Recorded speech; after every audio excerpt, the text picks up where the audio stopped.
인류 최초로 에베레스트 정상에 오른 기록은 1953년 뉴질랜드 출신의 등반가 에드먼드 힐러리가 그 주인공입니다. 그렇지만 정말 유능한 셰르파, 전설적인 셰르파인 텐진 노르가의 도움이 없었다면 이건 불가능했습니다. 최초로 이 에베레스트를 등정에 성공한 이 최초 사진에 찍힌 주인공도 힐러리가 아니고 텐진입니다. 당시 힐러리는 정상을 눈앞에 두고 30분간 탈진 상태로 움직일 수 없었다고 합니다. 목숨을 잃을 수 있는 그런 아찔한 상황이었는데 텐진은 그를 기다려줬습니다. 움직이기 힘든 상황 속에서 힐러리를 생명줄로 자신과 함께 연결한 상태에서 정상 바로 밑에 있는 높이 12m 정도의 이 수직 빙벽을 올랐다는 그런 기록도 전해집니다. 여러분, 우리 삶의 여정은 어쩌면 이 에베레스트 산을 정복하는 것보다 더 힘든 여정입니다. 곳곳에 삶과 죽음의 복병들이 우리를 기다리고 있습니다. 결코 녹록지 않은 여정입니다. 그렇지만 좋은 안내자를 만난다면 우리는 얼마든지 정상을 정복할 수 있습니다. 오늘 왜 하나님과 우리의 관계를 양과 목자의 비유의 관계로 예를 들었는지 예수 믿는 우리는 잘 압니다.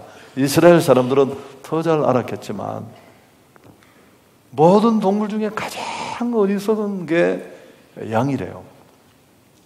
전형적인 길치입니다. 목자 인도를 받지 않고 길을 잃어버리면 다시 원래 자리로 복귀를 못해요. 50m 앞은 눈썹이 길어서 바라볼 수도 없고 거기다가 또 숏다리입니다. 가다가 일이나 늑대의 공격을 받으면 이 보폭이 좁아서 도망도 못 가요. 공격할 수 있는 날카로운 이 뿔 이런 것도 없고 또 주는 대로 먹고 너무 배불리 먹고 풀을 뜯고 뒤로 퍽 주저앉으면 혼자 힘으로 못 일어서요. 그래서 목자가 이렇게 지팡이 끝에 둥근 걸로 목을 걸어서 다 세워 일으켜 주어야 돼요. 그래서 목자로부터 분리된 양은 그건 무조건 100% 방황, 고립, 죽음밖에 기다리고 있지 않습니다. 시간의 문제가 남아있을 뿐. 그래서 목자와 양의 관계는 생명관계입니다. 우리가 예수 믿고 그 예수님을 나의 구주로 모신다는 것은 내 인생이 내 것인 줄 알고 내 마음대로 살았던 내 삶의 자리에서 내려서서 하나님 그분을 내 인생의 주인으로 또 인도자로 모신다는 뜻입니다. 오늘 이 시편 23편에도 2절, 3절 끝에 인도하신다는 구절이 반복된 이유도 여기에 있습니다. 그분이 내 삶을 인도하시면 첫 번째 누리는 축복이 뭐냐 하면 2절에 나와 있습니다. 그가 나를 푸른 풀밭에 누이시며 쉴만한 물가로 인도하시는 도다. 이 비유대로라면 양이 누릴 수 있는 최적의 환경이 푸른 풀밭, 쉴만한 물가입니다. 목자 대신 하나님 안에서 우리가 누리는 하나님을 인도자로 삼으실 때 우리가 누리는 진정한 안식을 일컫습니다. 우리의 목자 되신 우리의 인도자 되신 하나님은 마치 목자가 양을 알듯이 우리를 너무너무 잘 알아요. 여러분 이건 TV에서 많이 보셨죠? 수백 마리, 수천 마리 눈을 가려도 목자는 양을 다 알아요. 한번 놀라는 척이라도 해주시죠. 그래서 어떤 시인은 이렇게 표현했습니다. 내가 나를 아는 것보다 그분이 나를 더 잘 아신다. 그 하나님은 나보다 더 나 가까이 계신다. 이유가 뭘까요? 그분이 우리를 만드셨어요. 그래서 너무 잘 아시죠. 어디가 약하고 어디가 부족한지를. 특히나 주목해야 될 부분은 2절에 그가 나를 푸른 풀밭에 누이시며라는 이 단어는 너무너무 중요해요. 여러분 짐승들 중에 동물들 중에 이렇게 퍽 앉아서 누울 수 있는 그런 동물이 몇 없습니다. TV 우리 많이 보잖아요. 무슨 맹수의 왕, 먹이사슬의 제일 꼭대기에 있는 뭐 사자, 호랑이 같은 그런 정말 대단한 동물들 외에는 못 누워요. 연신 이렇게 주변을 살피면서 보스락 소리만 나도 먹이사슬 위에 있는 동물의 공격을 받을까 봐 노심초사하는 게 동물의 모습이에요. 근데 언제 비로소 누울 수 있느냐 하면 필립 켈러라는 실제로 목자 생활을 8년이나 하고 양과 목자라는 책을 썼습니다. 큰 히트를 쳤는데 그 책에 보면 양은 다음과 같은 경우에 누울 수 있어요. 첫째, 겁이 많은 동물이라 두려움으로부터 위기로부터 완전히 벗어났다는 확신이 들 때. 두 번째, 양은 집단 생활을 하기 때문에 공동체, 상호 간에 다툼이 없고 평화가 있을 때. 세 번째, 파리나 기생충 같은 공격이 없어 괴롭지 않을 때.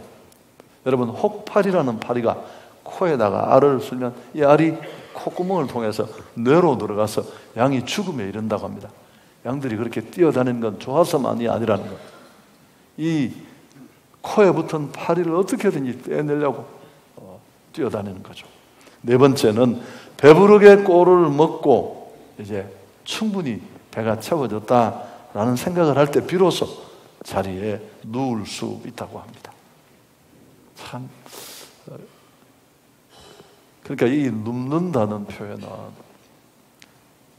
마치 물과 물고기의 관계처럼 하나님은 우리에게 부담도 저항도 아닙니다. 우리가 너무 멀리 오랫동안 떠나 있어서 처음에는 좀 이상할 수 있는데 조금 있어 보면 정말 이게 행복이고 이게 안식이구나.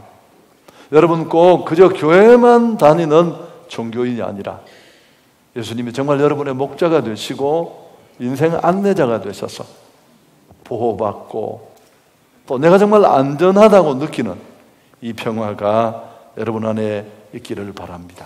두 번째는 3절에 보면 내 영혼을 소생시키시고 자기 이름을 위하여 의의 길로 인도하신다. 앞에 말씀드린 2절의 내용이 육적인 안식과 평화라면 인간은 영적으로도 평화가 필요합니다. 안식이 필요합니다. 왜냐하면 우리는 육적 존재만 아닙니다. 그죠? 먹고 마시고 안전하고 등 따시고 배부르다고 우리 인생이 끝나는 게 아닙니다. 보통은 이런 영적인 배고픔을 잘 못 느껴요. 우리가 그 필요를 채워본 적이 많지 않기 때문에 대체적으로 이 영적인 곤고함은 어떤 모습으로 우리 삶 가운데 드러나느냐 하면 공허함으로 많이 드러나요. 뭔가 내 안에 채워지지 않는 갈증이 있습니다. 그래서 막 대신 이것저것으로 마치 목마를 때 탄산수를 마시는 것처럼 허겁지겁 돌이켜 봅니다만 답이 아니에요. 훨씬 더 잠깐은 감출 것 같지만 더 목마르고 더 갈증나고. 그래서 우리는 육체적인 존재만이 아니기에 먹는 것만으로 충분치 않습니다.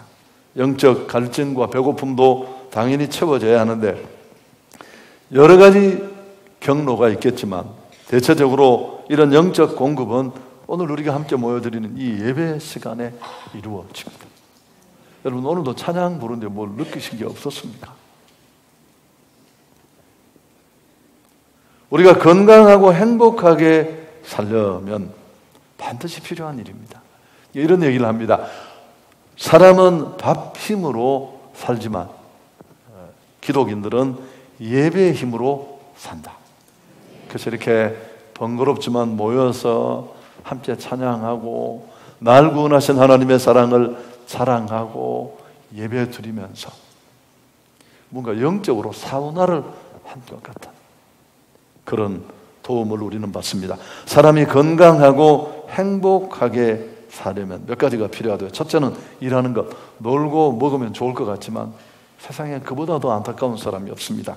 그래서 기쁘게 할 수 있는 일이 있다는 것, 이건 정말 행복하죠. 또 한 가지는 휴식입니다. 우린 일만 하고 살 수는 없으니까 적절하게 일하는 것과 쉬는 것의 균형이 필요합니다. 세 번째는 사랑을 주고받는 것입니다. 우리 건강과 행복을 위해서 사랑할 수 있는 사람이 있고 사랑해 줄 대상이 있고 또 내가 마음껏 줄 수 있는 대상이 있다는 것, 이건 정말 우리 행복과 보람을 위해서 꼭 필요합니다. 근데 오늘 현대인들은 너무 삶이 각박하기도 하지만 이기적인 모습으로 다 돌아서서 우리가 이런 행복을 놓칩니다. 그래서 아주 생활이 넉넉한 사람들이 마지막에 행복을 위해서 하는 게 뭐예요? 봉사합니다. 봉사.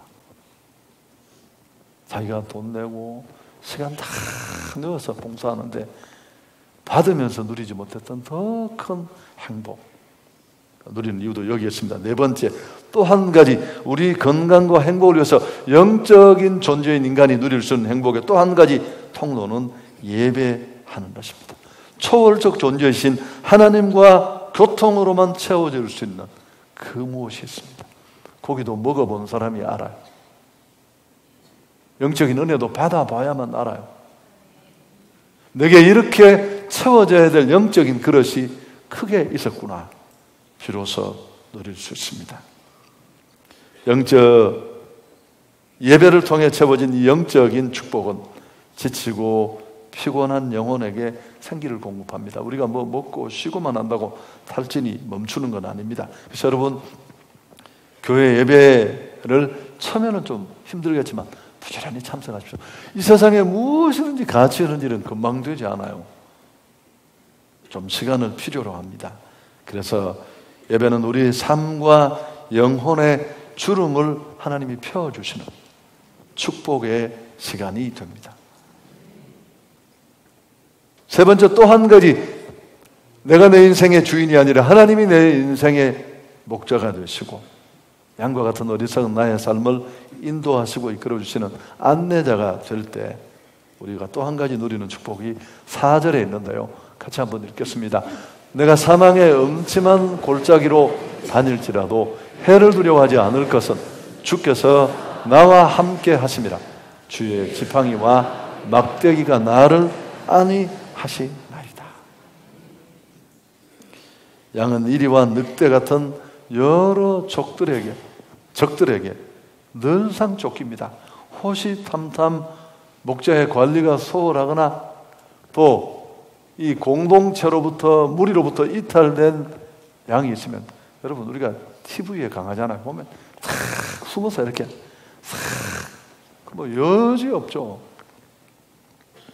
그럴 때 목자는 양과 함께하면서 지팡이와 막대기로 지켜줍니다. 실제로 이 시를 쓴 다윗도 목자입니다. 목동이었어요. 여러분, 하나님이 우리를 자기 백성을 보호하시는 그 보호와 축복을 잘 모를 수 있어요. 그렇지만 우리가 조금씩 영적인 눈이 열리면 언제나 나와 함께 하시는, 성경에 그런 구절도 있답니다. 내 부모는 너를 버릴지라도 나는 너를 버리지 않는다. 가끔씩 정신없는 부모는 자식 다리 잘라서 보험도 타먹고, 사람이 아니죠. 이런 분도 계세요. 하나님은 결코 어느 한순간도 함께 하시는 하나님을 누릴 수 있기를 바랍니다. 어떤 성도가 너무 힘들어서 밤새 철야하다가 새벽 기도 나가서 갑자기 자기 입에서 튀어나온 말이, 하나님 어젯밤에 잘 주무셨습니까? 그랬더니 하나님이 음성이 들렸대. 나 한숨도 안 잤다. 못 알아들으시는 거 보십시오. 여러분, 성경 시편 121편에 이스라엘을 지키시는 하나님은 졸지도 않으시고 주무시지도 않는데, 같이 한번 읽을까요? 시편 121편 함께 읽습니다. 여호와는 너를 지키시는 이시라. 여호와께서 내 오른쪽에서 내 그늘이 되시나니 낮에 해가 너를 상하게 하지 아니하며 밤에 달도 너를 해치지 아니하리로다. 여호와께서 너를 지켜 모든 혼란을 명쾌하시며 또 내 영혼을 지키시리로다. 여호와께서 너의 출입을 지금부터 영원까지 지키시리로다. 아멘. 교회는 다니는데 함께 하시는 하나님에 대해서 아직도 심장이 뛰지 않는다면 세상은 잘 보는 눈이 있는데 이 하나님의 역사를 읽는 영적 눈이 내게 열리지 않아서 그래요. 여러분, 음악도 들어보면 듣는 사람은 분별이 돼요. 처음에는 MP3를 들어도 200만 원짜리 전축을 들어도 오디오를 들어도 그게 그 소리입니다. 그게 막귀들은 그래요. 조금 들어보면 다 음역대가 잘린 것과 풍성한 음은 다 알아차릴 수 있고요.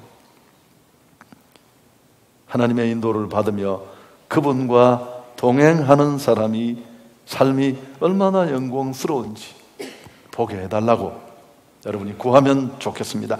우리 하나님은 그저 우리만 삶의 가장 일선에 내몰아 놓고 구경하시는 하나님이 아니라 그 하나님은 경계선에 계시는 하나님이 아니십니다. 우리 복잡한 사건과 고통, 그 문제 속에 함께 하시는 하나님이십니다. 나의 하나님은 살아 계시는지 돌아볼 수 있기를 바랍니다. 다윗은 자신의 하나님을, 자신을 인도하시는 그 하나님을 자비로운 하나님으로 확신합니다. 5절 함께 읽습니다. 주께서 내 원수의 목전에서 내게 상을 차려주시고 기름을 내 머리에 부으셨으니 내 잔이 넘치나이다. 여러분, 저를 건축할 때 그렇게 공격하던 원수들이 가까이 있었어요. 이 파티는 벌써 끝이 나서 하나님이 그 원수들 앞에서 잔치상을 차리셔서 그저 작은 저의 중성, 죽지 않으려고 붙어 있었던 그 몸부림을 빛나게 하시고 아름답게 해주셨습니다. 목동으로 시작했던 그의 인생이 중근동의 강자가 되고 역사 속에 수천 년 동안 가장 많은 사람들이 흠모하고 닮고 싶고 그 이름 끝에 적고 싶었던 이름이 데이비드 다윗이에요. 그 다윗은 뭐라고 노래했습니까? 내 잔이 넘치나이다. 스펙 때문이 아니라, 자원이 많아서가 아니라 하나님이 내 인생의 목자가 되시고 인도자가 되시니까 아버지 이새조차도 아들 중에 이 다윗을 미래 있는 아들로 보지 않았습니다. 그렇지만 하나님이 그를 손에 잡고 이끄시고 인도해 주실 때 자신의 그 공허한 빈잔이 채워지는 경험을 하고 내 잔이 넘칩니다. 그랬습니다. 시편 23편은 푸른 초장에서 시작합니다.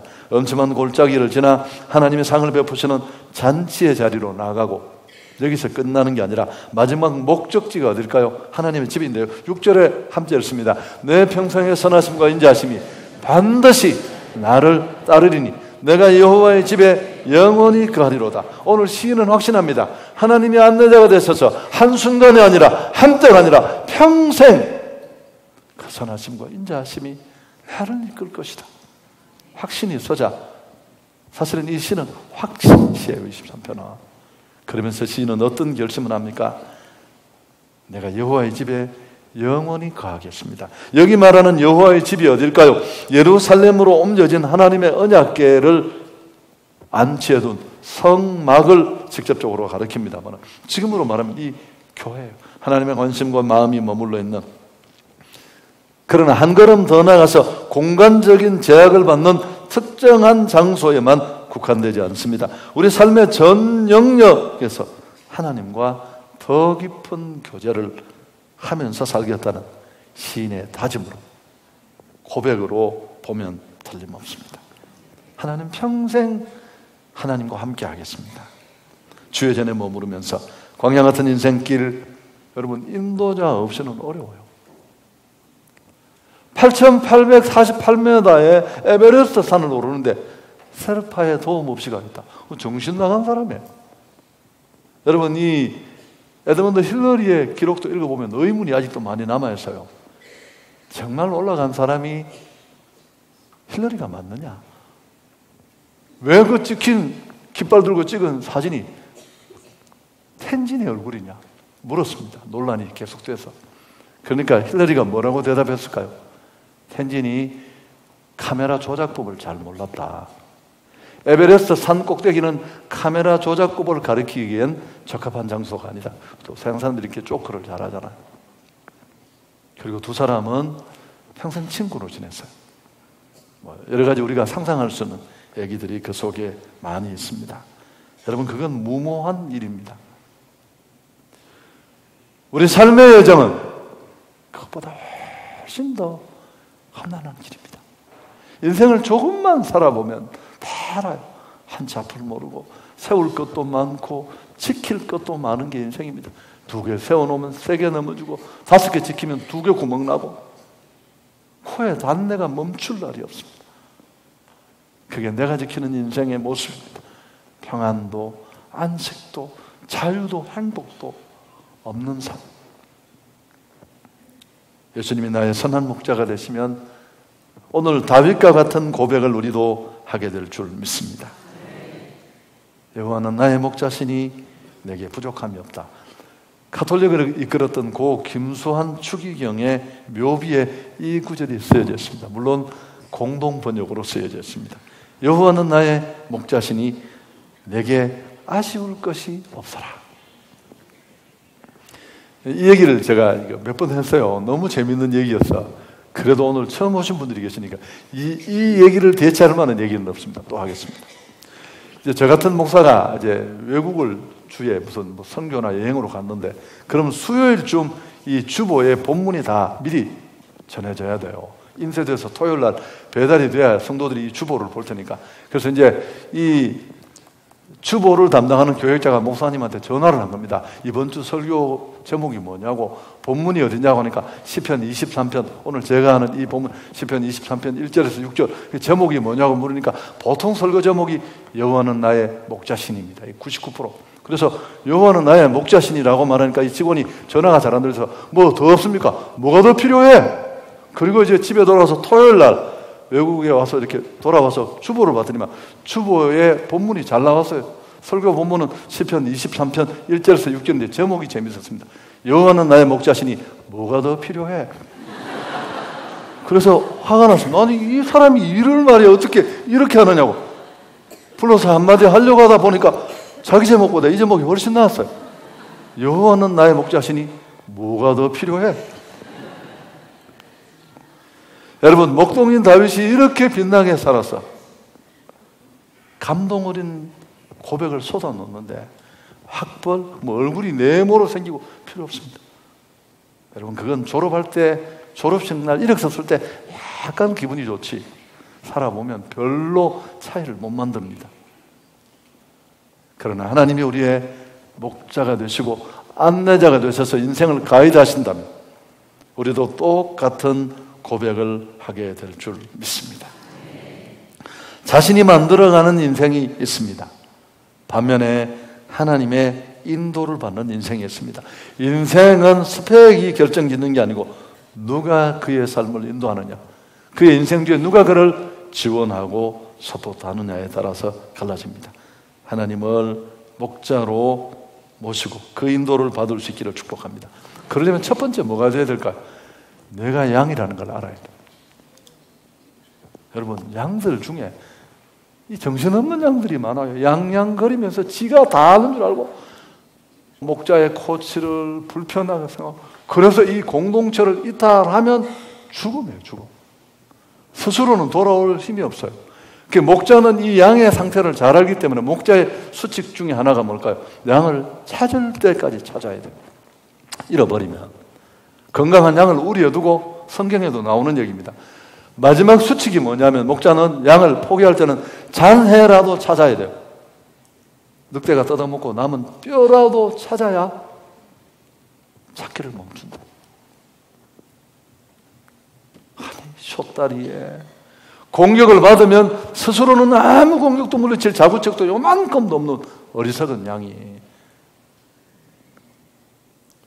여러분, 개와 고양이는 들개가 되고 홀로 살아남을 수 있지만 양은 불가능합니다. 죽음을 의미하니까요. 그래서 인생은 고난을 만나보면 정말 내가 아무것도 모르는구나 라는 걸 알게 됩니다. 내가 양이라는 것을 인정할 때 주님은 내 인생의 목자가 되실 수 있습니다. 할렐루야.